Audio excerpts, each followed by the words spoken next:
요한복음 13장 31절에서 35절 말씀입니다. 유대인들의 관습이 식사 전에 발을 씻는 것입니다. 재밌는 것은 예수님께서 어느 집에 초대받아 갔다가 발 씻어주는 그 대접 위에 생략된 것을 예수님이 섭섭한 감정을 드러내신 본문이 있습니다. 누가복음 7장 36절에서 50절까지 그 이야기가 나오는데, 바리새인 시몬이라는 사람의 집에 초청받아 갔을 때 발 씻어주는 섬김을 받지 못했습니다.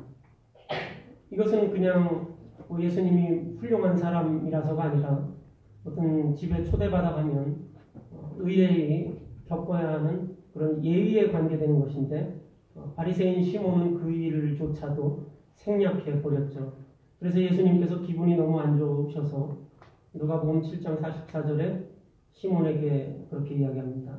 이 여자를 돌아보고 시몬에게 이르시되 내가 내 집에 들어올 때 너는 내게 발 씻을 물도 주지 않았다, 이렇게 말씀하시죠. 그리고 또 45절에는 공경과 환대의 입맞춤도 하지 않았다라는 것이죠. 자기 집에 초대를 하지 않았으면 모르겠는데 초대를 해놓고도 어떤 그 인사도 하지 않고 마땅히 해야 될 그러한 예의 범절도 지키지 않은 것에 대해서 예수님께서 굉장히 그 모욕감을 느끼신 그런 사건이죠. 오늘 말씀도 예수님께서 식사하는 자리에서 일어나는 것입니다. 요한복음 13장은 예수님께서 제자들과 십자가에 달리시기 전에 마지막으로 드신 저녁 식사 내용입니다. 예수님께서 인자가 섬김을 받으러 온 것이 아니라 섬기러 왔다, 이렇게 말씀하셨는데, 마가복음 10장 42절 45절에 보면 이 대목이 좀 더 분명해집니다. 우리가 예수님께서 섬김을 받으러 온 것이 아니라 섬기러 왔다, 이렇게 말씀하시는데, 마가복음 10장 42절에 보면 임의로 주관하고 또 권세를 부리는 그런 그 단어들이 있습니다. 이것은 세상의 왕노릇하는 사람들이 하는 행동입니다. 임의로 주관하고 권세를 부린다, 이것은 같은 그 맥락인데 약간 그 단어가 조금 달라요. 단어가 조금 다르지만 그 맥락은 같은 맥락입니다. 저것은 어떤 뜻이냐면 복종을 짜내기 위해서 무력과 권력에 의존하는 행위입니다. 카타큐리오라고 그렇게 말씀하는 것이 임의로 주관한다는 것이고, 카타 엑수아조라고 하는 것이 권세를 부린다라는 그 원어인데, 이것은 내가 가진 힘으로 복종을 짜내는 겁니다. 내가 복종하기 싫어도 내가 가진 힘으로 복종을 짜내는 거죠. 우리가 나라에 세금을 내기 싫지만 세금을 안 내면 불이익을 당하고, 그래도 안 내면 감옥에 가고 이러니까 내가 세금을 내는 것, 이런 것에 해당되는 것이죠. 예수님께서 세상의 권세는 이와 같다라고 이야기하는 것이죠. 카타큐리오, 세상의 권세는 자기가 가진 힘으로 복종을 짜내는 것. 그런데 예수님께서는 자신의 통치 방법을 이야기합니다. 자신의 통치 방법은 섬기는 것, 종이 되는 것, 이것을 이야기하죠. 그래서 마가복음 10장 43절 이하에 보면 예수님의 통치 방법에 누구든지 크고자 하는 자는 섬기는 자가 되어야 하고, 으뜸이 되고자 하는 자는 모든 사람의 종이 되어야 한다, 이렇게 말합니다. 섬긴다는 것은 우리가 아는 것처럼 디아코노스, 섬기는 것을 이야기합니다. 종이 되어서 섬기는 것을 이야기합니다. 예수님께서 이 땅에 오신 것도 섬기러 왔다는 것입니다. 종이 되어서 왔다는 거예요. 그래서 예수님께서는 나는 섬기는 사람, 나는 발 닦아주는 사람, 이런 사람으로 이 땅에 왔다는 것입니다. 그래서 예수님이 이 저녁 만찬 중간에 아무도 발을 닦아주지 않으니까 자기가 벌떡 일어나서 이 제자들의 발을 닦아주게 됩니다. 섬기러 왔다, 종이 된다, 이 말이 얼마나 그 충격적인 일인지 어느 정도 가늠해 볼 수 있습니다. 로마 제국을 이끌어가는 것은 이 사람들이 로마 제국을 이끌어가는 것은 어떤 그 권력 의지, 그리고 또 그것을 지탱하는 노예들, 이것에 이 로마 제국이 이끌어가는 것이죠. 사람들이 밥을 먹을 때도 이 노예들이 발을 씻어주고 이렇게 해야 되는데, 그러려면 더 많은 노예들이 있어야 합니다. 이 노예들은 어느 정도였냐면, 여러분들이 영화, 우리 배너 같은 영화 보시면 노예들이 나오죠.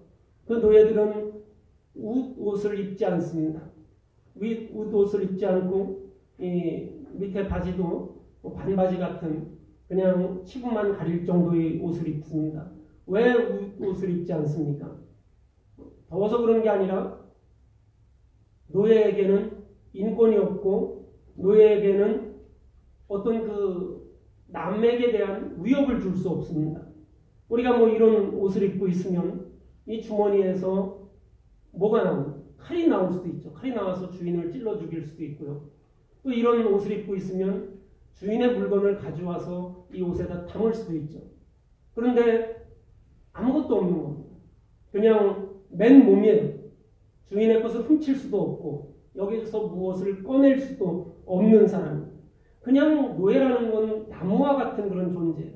주인이 말을 해도, 주인이 다른 사람과 이야기를 해도 듣지 않는 거예요. 우리 한국에 예전에 그런 말이 있었죠. 며느리 이렇게 오면 뭐 3년 해서 9년 동안 벙어리처럼 귀머거리처럼 그렇게 살아야 된다. 그런 것처럼 이야기를 해도, 주인이 어떤 사람하고 이야기를 해도 이걸 들어도 듣지 못하는, 말을 할 수 없는 겁니다. 보지 못하는 거예요. 주인은, 이 노예는 나무와 같은 거예요. 그냥 아무런 위협감도 없이 모든 것을 다 주는 그러한 사람입니다. 이 로마 제국을 이끌어가는 것이 바로 이 노예들이었어요. 노예가 이 로마 제국을 지탱하는 그러한 방식이었습니다. 그래서 예수님께서는 자기 자신이 노예가 되기 위해서 이 땅에 왔다고 말씀하시고, 제자들과 함께 식사할 때 서로 발을 씻어주는 그러한 음식 나누는 그러한 것을 굉장히 많이 강조하셨습니다.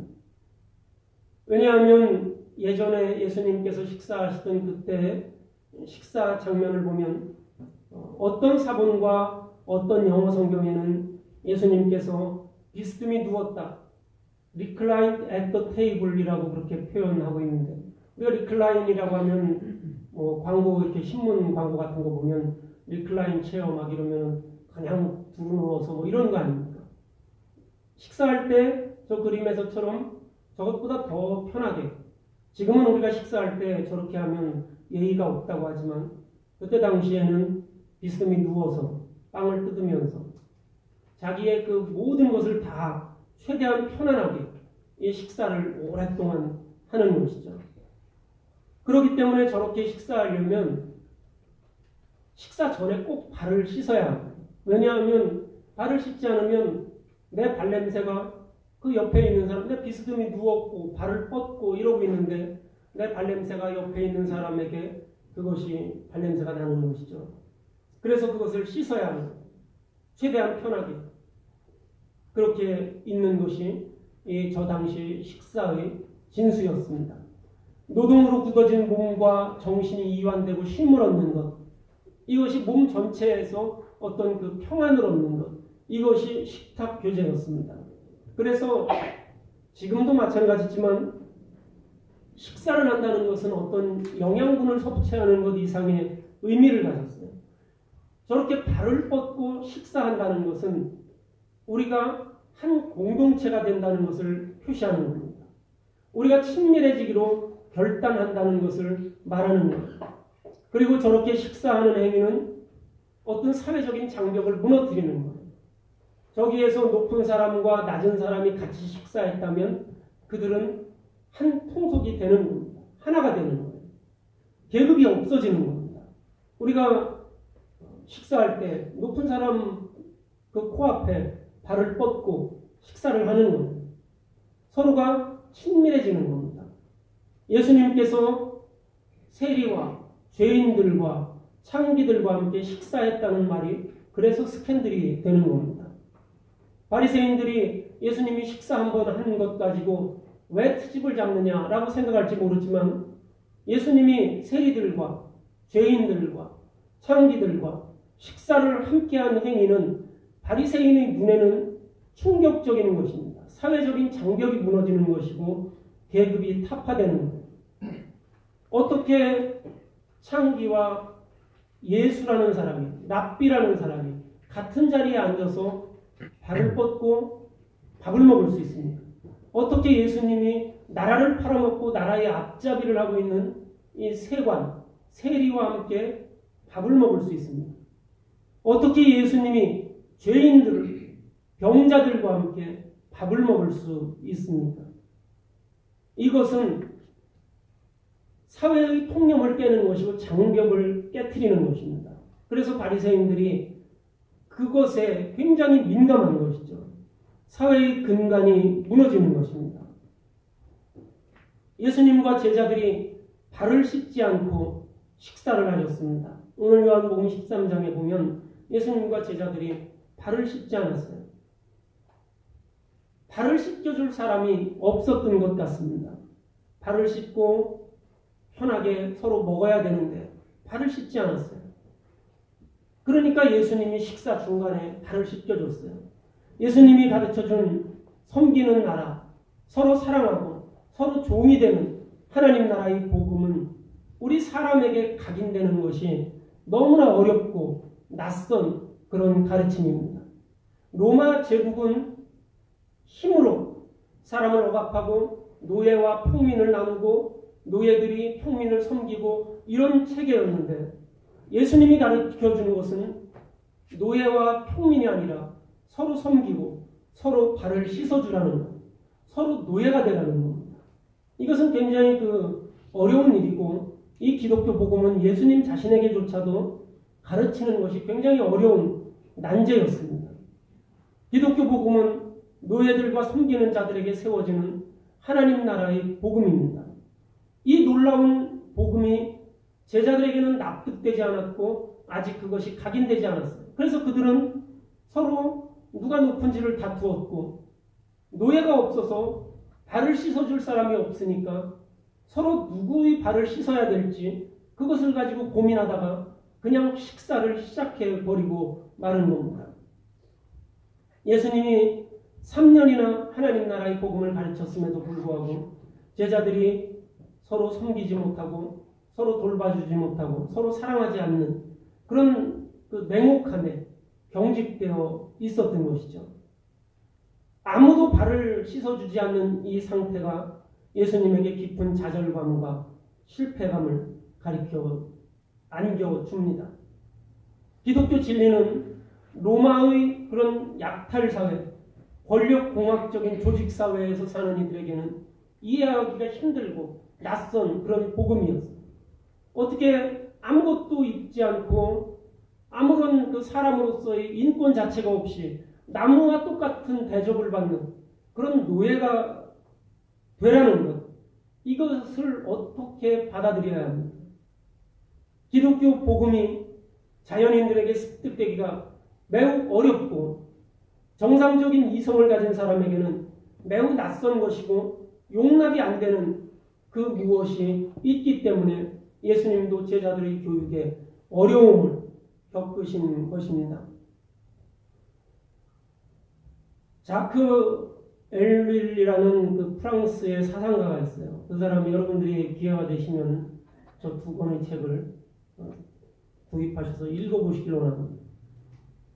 그 사람이 쓴 책이 한국에서 번역됐는데 원함과 행함, 뒤틀려진 기독교 이렇게 두 개의 책이 번역되어 있습니다. 자크 엘윌이 뭐라고 말했냐면 기독교는 우리 인간의 본성에 맞지 않는 그 무엇이 있다. 이렇게 이야기했습니다. 우리 여러분들이 저를 포함해서 우리가 다 교회를 다니고 하나님을 믿으면 잘 되는 것을 원하지 나무와 같은 존재, 노예와 같은 존재, 아무것도 없는 헐벗은 그러한 존재, 다른 사람의 말을 들어도 전혀 듣지 못하는 것처럼, 보지 못하는 것처럼, 말하지 못하는 그런 노예와 같은 그러한 것이 된다는 것. 우리가 이것은 어떤 의미입니다. 이것은 다른 의미입니다. 그렇지 않습니다. 예수님께서는 우리에게 노예가 되라고 그렇게 말씀하셨어요. 이것은 우리의 본성과 맞지 않는 그런 것입니다. 기독교는 로마 제국의 사회 방식을 이겨내는 그러한 방법입니다. 서로 사랑하고 섬겨주고 종이 되는 것, 둘로스가 되어서 주의 발을 씻겨주는 것, 이것이 그 예수의 삶의 방법입니다. 그런데 놀랍게도 이것이 그렇게 발을 씻겨주고 종으로 살아가고 이런 그 삶의 방식이 로마의 그 삶의 방식을 무너뜨리고 있다는 것입니다. 내가 돈을 많이 벌어서 노예를 두고 그 노예를 통해서 내가 안락한 삶을 살고 신에게 영광을 돌리고 이런 삶이 내가 스스로 노예가 되어서 섬기는 삶 때문에 그 삶들이 무너져 내린다는 것이죠. 결국은 로마 제국에 승리하는 삶의 근원이 된다는 것입니다. 우리가 기독교 복음이 이렇게 충분히 깊고 깊은데 그 깊음이 어디까지인지를 잘 우리가 감지할 수 없습니다. 저도 과연 예수님의 복음이 어디까지 깊은지 알 수 없습니다. 그것을 제가 받아들이고 터득하는 것이 굉장히 어렵습니다. 왜냐하면 제 자신이 기독교 복음을 체험하고 터득하고 그 심오한 뜻을 보고 기독교 하나님 나라의 복음을 온 삶으로 영접하고 살아내는 좋은 기독교인들 사이에서 많이 있어보지 못했기 때문에 제가 그 삶을 굉장히 어려워합니다. 만약에 제 주변에 온몸으로 기독교 복음을 받아들이고 그 삶을 영접하고 그렇게 살아가는 기독교인들이 제 주변에 많이 있다면 제가 좀 더 그 복음을 받아들이기가 쉬웠을 겁니다.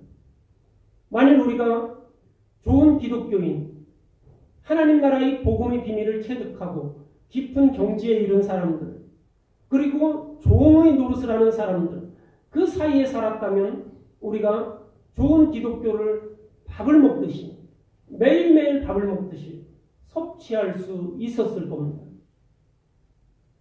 기독교 신앙의 신비와 심오를 신학 서적을 가지고 깨달아서 알려고 하니까 굉장히 어려운 것이죠. 성경 공부와 신학 강의로 기독교보다 식탁에서 밥 먹듯이 가르쳐지는 그러한 기독교가 우리에게 더욱더 심오한 진리를 줍니다. 우리가 어떤 지식으로, 어떤 성경의 지식으로, 신학의 지식으로 이런 기독교의 진리를 접하고 깨닫는 것은 굉장히 한계가 있습니다. 부자가 되라고 부추기는 세상에 우리가 살고 있는데 우리가 노예를 두라고 그렇게 가르치는 세상에서 살고 있는데 그 세상에 살면서 섬기는 디아코노스가 되고 종인 둘로스가 되고 이것을 우리가 듣기는 듣지만 그렇게 사는 것은 정말 기적과 같은 일입니다. 어려운 일이에요. 부자가 되고 남을 지배하라고 가르치는 세상에서 내가 섬기는 사람이 되고 종이 되는 그러한 삶을 살아야겠다고 결심하는 것도 어려운 일입니다. 부자라는 말은 라틴어의 렉스에서 나왔습니다. 우리 여러분들이 한 번쯤 저런 그 교패를 보셨을 거예요. INRI라고 그렇게 써놨죠. 저기에서 R이 렉스입니다. 이것이 라틴어로 렉스. 이것이 고대 영어로 발전해서 현대 영어 리치가 되었는데 이것이 부자입니다. 이것이 왕입니다. 저건 라틴어의 그 머리 글자들인데 I는 예수를 말하는 거예요. 예수. 그리고 N은 나사렛을 이야기합니다. R이 렉스예요. 왕, 부자. 그리고 또 I는 유다리움, 유대 사람이라는 뜻이에요. 그래서 저 I는 앞에 있는 I도 다 묵음이에요. 그런데 저 말이 유대 사람의 왕, 나사렛 사람 예수라는 그러한 뜻입니다. 저기에서 말하는 왕, 렉스가 왕이에요. 부자를 가리키는 겁니다. 지배하는 사람을 가리키는 거예요. 이 사람은 유대 사람들을 지배하려고 하다가 죽게 되었던 나사렛에 살고 있는 예수라는 사람이다 라는 표시예요. 예수의 죄가 나타나는 거죠. 유대 사람들을 다스리려고 하다가 죽게 된 나사렛에 사는 예수. 왕대접을 원하는 모든 사람이 부자가 되고 왕이 되려면 그만큼 둘로스가 있어야 되고 종이 있어야 되고 섬기는 사람들이 많아져야 합니다. 이 왕대접을 받으려고 하는 자들이 이루는 사회가 로마 제국이에요. 왕대접을 받으려고 하는 사람. 우리가 열심히 전쟁을 해서 열심히 공부를 해서 열심히 돈을 벌어서 왕이 되려고 하는 사람. 그래서 예수님을 모욕하기 위해서 왕이 되려고 했던 사람. 이스라엘을, 유다를 다스리려고 했던 사람. 나사렛에서 살고 있는 예수다라고 그 편말을 붙여놓은 것입니다. 로마 제국이 이런 그 왕대접을 받으려고 하는 사람들이 많이 있었어요. 그리고 그 사회 자체가 그렇게 부추겼습니다. 그랬기 때문에 이 로마 사회는 근본적으로 예수의 가르침과는 전혀 다른 그런 사회였습니다. 우리가 지금 이 시대를 살면서 우리가 세계의 갈등을 이야기하죠. 진보와 보수, 미국과 아랍, 또 미국과 중국 이런 갈등을 이야기합니다. 그런데 실제로 우리에게 일어나는 갈등은 그런 갈등이 아닙니다. 내 안에 있는 나사렛 사람, 갈릴리 사람과 또 내 안에 있는 로마 사람이 갈등하는 것입니다. 내가 섬기는 삶을 살기 위한 로마 사람들처럼 내가 어떤 사람을 지배하고 어떤 사람을 억누르고 그 사람을 쥐어짜서 복종케 하려는 그러한 마음들, 내가 많이 공부를 하고 지식을 쌓아서 나보다 지식이 없는 사람을 쥐어짜고 복종케 하고 내가 돈을 많이 벌어서 내 돈으로 사람들을 쥐어짜고 복종케 하려는 그 로마 사람의 그 마음과 섬기는 사람이 되고 내가 종이 되고 내가 그 사람을 섬기려는 갈릴리 사람의 그 마음이 우리 안에서 갈등이 일어나는 것입니다. 우리에게 지배의지와 권력욕이 있습니다. 섬기림을 받으려는 마음이 우리에게 더 크죠. 나를 환대해주고 내 말시중을 들어줄 사람을 우리가 찾는 것이죠. 우리는 순식간에 내가 섬기는 종이라고 생각하지만 순식간에 섬김을 받으려는 욕망으로 내 이웃을 어렵게 할 수 있는 위치에 있다는 것을 우리가 항상 조심해야 합니다. 우리는 로마의 제국 아래에 살고 있는 거예요. 로마의 그 웅덩이 안에 살고 있는 것입니다. 내 마음은 섬김을 받으려는 마음이 더 큽니다. 나를 환대해주고 누군가 찾아와서 나에게 발을 씻어주기를 원하는 마음이 더 크죠. 발을 씻어주지 않으니까 어떻게 합니까? 그냥 있는 거예요. 그냥 식사를 하는 겁니다. 아무도 발을 먼저 씻어주려고 하지 않아요. 아무도 노예가 되려 하지 않습니다. 예수님을 보고 예수님에게 직접 말씀을 들은 사람들도 그런데 우리는 뭐가 다르겠습니까? 섬긴다는 것은 우리가 교회에 와서 봉사하는 게 섬기는 게 아니에요. 우리가 남에게 가서 잘해주는 게 섬기는 것이 아닙니다. 섬긴다는 것은 남에게 전혀 위협적이지 않은 존재가 되는 거예요. 노예는 주인에게 전혀 위협적인 존재가 아닙니다. 노예가 있으면 주인은 그 자체를 신경 쓰지 않아요. 우리 학생들이 학교에 가면 선생님을 보고 또 우리 어른들이 직장에 가면 상사를 보고 다른 동료를 봅니다. 그럴 때 어떻게 합니까? 내가 옷이라도 더 옷매무새를 다그치고 내 상사의 표정을 보고 내 상사가 오늘 나한테 뭐를 시킬까? 저 사람이 기분이 어떨까? 이런 걸 생각합니다. 노예를 봤을 때 저 사람의 기분이 어떨까? 저 사람이 오늘은 나를 잘 섬겨줄까? 내가 저 사람한테 뭐를 좀 먹을 걸 줘야 되지 않을까? 이런 것 자체가 없는 거예요. 그냥 나무 같은 거예요. 내 마음이 지극히 편한 겁니다.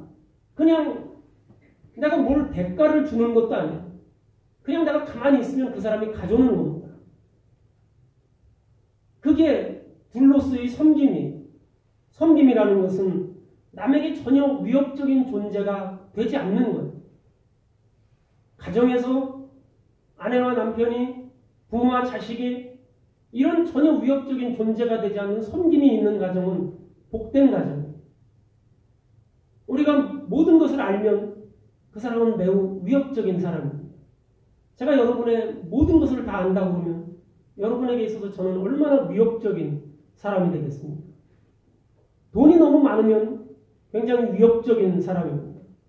너무 똑똑한 사람이 덜 똑똑한 사람에게 얼마나 위협적인지 알아야 합니다. 그래서 우리는 내가 똑똑한 사람이면 하루 종일 금식 기도하면서 바보처럼 보이도록 기도해야 합니다. 내가 정말 돈이 많은 사람이면 가난한 사람처럼 일순간 변화되도록 기도해야 합니다. 심령이 가난한 사람이 되어야 합니다. 위협적이지 않은 사람이 되어야 섬김이 가능한 것입니다. 몸을 부풀려서 상대방의 발냄새를 맡고도 당황하지 않고 이 사람이 이런 냄새를 가졌네. 이 사람이 이런 고약한 마음을 가졌네. 가십하지 않고 섬기는 것. 그것이 노예입니다. 아무리 발냄새가 많이 나도 노예는 이 사람은 너무 발냄새가 많이 나네. 고약하네. 다른 사람에게 이야기하지 않습니다. 견디고 참아주는 것. 이것이 섬김입니다. 타인의 죄를 목격할 때 이런 아픔이 있었구나 생각하면서 듣지 못한 사람처럼 보지 못한 사람처럼 기도해 주는 것이 섬김입니다. 다른 사람의 자아의 냄새, 발냄새 그것을 잊어버려주고 모든 약점을 모르는 것처럼 행동해주는 신성함을 가지고 만나는 것이 섬김입니다. 상대방의 자아가 충분히 냄새나는 그런 악취를 풍긴다고 해도 배척하는 것이 아니라 묵묵히 감수하고 친근하게 대하는 것. 그것이 섬김입니다. 우리는 그 섬김을 우리 삶 속에서 하고 있지 않습니까? 우리가 내 자녀가 얼마나 약점이 많습니까? 하지만 모르는 것처럼 안아주고 포용해주지 않습니까? 이것이 예수의 삶이고 이것이 갈릴리인의 삶입니다.